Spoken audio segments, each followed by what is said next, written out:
هذا إلى يوم الدين. أما بعد فقد قال الله سبحانه تبارك وتعالى في محكم كتابه المجيد. بسم الله الرحمن الرحيم. يا أيها الذين آمنوا كتب عليكم الصيام كما كتب على الذين من قبلكم لعلكم تتقون. صلوات. صدق الله العلي العظيم.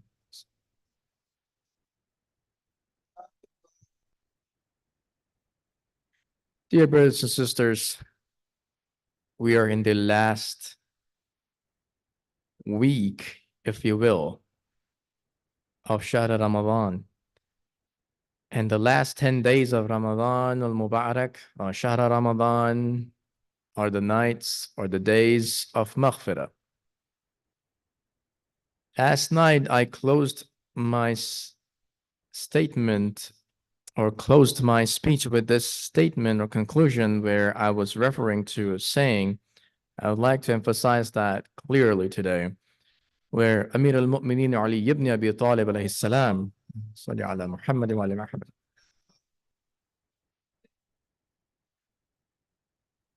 he talks about mercy. Amir al-Mu'mineen says, I am not amazed that a person is forgiven or successful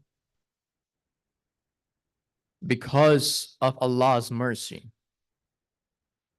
I'm amazed that despite Allah's mercy, a person has lost everything.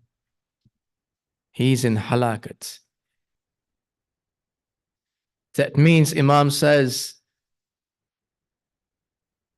receiving Allah's maghfirah doesn't amaze or shouldn't amaze someone because Allah is merciful. On the other hand, the one who hasn't received Allah's maghfirah and has lost everything and is doomed is a point where one should be amazed, because Imam says, because Allah's mercy is wasi'.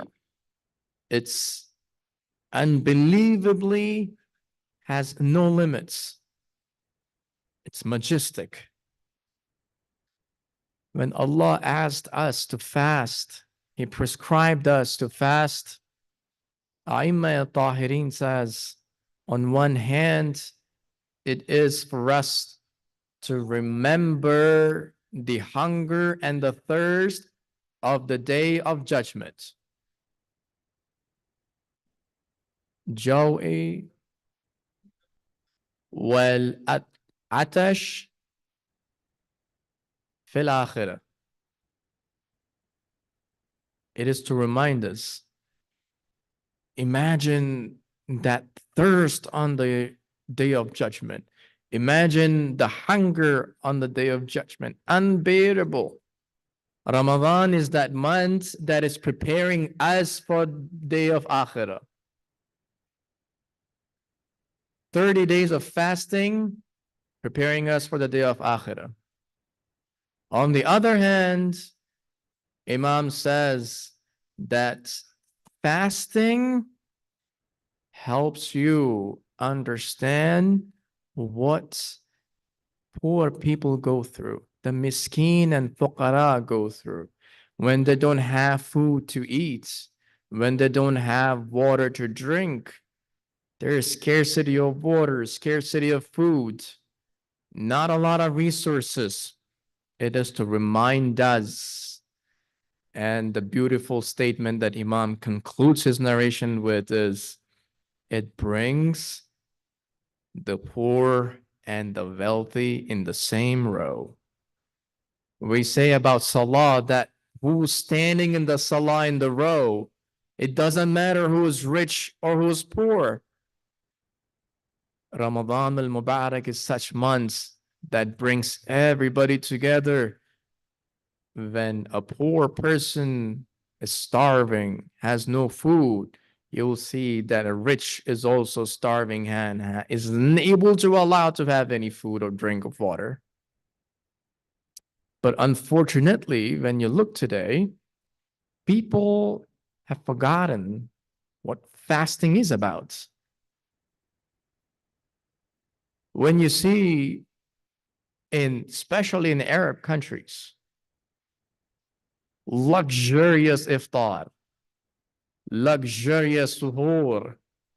You have variety of food on the table to eat, and 300 dinar, 300 riyal to spend on that luxurious night. You go in there, you eat whatever you want, and mind you, there's more arrangements of entertainment. You will be entertained. Someone's singing, someone's dancing. And that's suhoor or that's either iftar. That means people forgotten, the nation has forgotten the purpose of Mahisiyam, the purpose of fasting. It is to clean your soul. It is to remember the day of judgment. It is to remember the hunger of starving people. And these are the days where we can sympathize with the people in Gaza, the children there, the families that are starving. There's famine. Even those who are bringing food to them are not safe anymore. We were thinking that only those over there are going through trials and tribulations, but unfortunately, others too. You see that this Mahi Siyam is the month where we get to see and experience what others are going through, what the poor are going through, what the underprivileged are going through.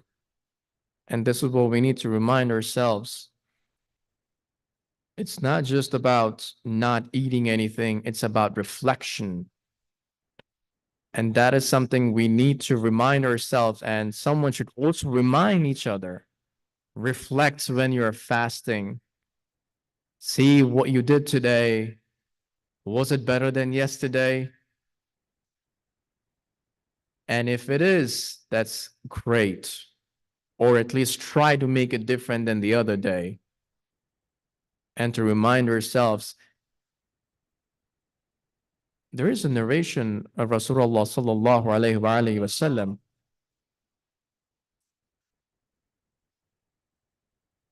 He says, remember the thing that kills all desires. I'm using the word desires because the narration says a lot of that, or vicious, however you want to call it. Companion asked, Ya Rasulullah, what is that thing that kills desires? He said, remember maut. Remember death. Because death, a clever mu'min is the one who remembers death all the time. Because he's more worried about akhirah. That means fasting is connecting us to our end and connecting us from that end to the beginning of a new era. We remember death. Through death, we remember the day of Akhirah, the day where there is no food, and the day that's Surah Yasin says, Al-yawma nakhtimu ala afwahihim wa tukallimuna aydihim saddan wa akhshaynahum fahum la yubsirun. The day where our body parts are going to bear witness before God's, and there will be witness of our deeds. And we ask Allah subhanahu wa ta'ala, in these nights and days, the last days of Mahsiyam, grant us tawfiq to seek His blessings and His mercy, His maghfirah, so that by the end of this month, we come out as if we were born, as if we were newborn, and in the lap of the mother. That's what the newborn is, completely innocent when the baby is born. May Allah hasten the appearance of Imam Zaman Ajallahu Ta'ala Faraj al-Sharif. May Allah hasten his appearance so that the land, the earth that is filled with injustice and oppression, the oppression is replaced, the injustice is replaced with adl, inshallah. سبحان ربك رب العزة عما يصفون والسلام على المرسلين والحمد لله